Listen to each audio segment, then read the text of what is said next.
好熱鬧啊！茶督撐啱啱上星期六喺香港舉辦第12屆茶督撐校際兒童粵曲大賽，由香港賽馬會捐助，比賽分為小曲及梆簧兩大類，並設有個人組同埋團體組。所有曲詞都係由馬曼霞老師特別為小朋友度身創作㗎，題材圍繞生活故事或者德育主題。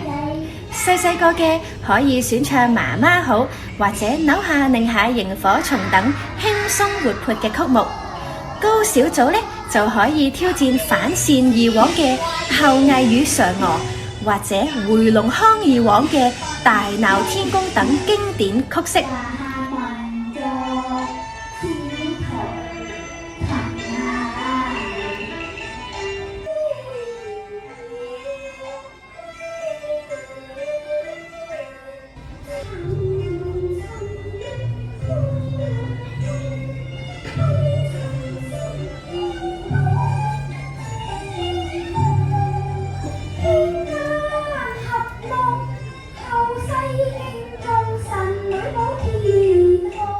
隨住參賽人數逐年增加，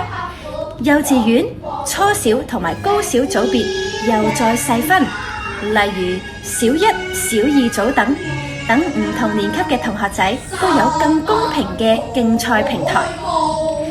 今年賽事總共有近1200個小朋友代表52間學校參與啊！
我哋好開心見到粵曲喺學界嘅推廣成效，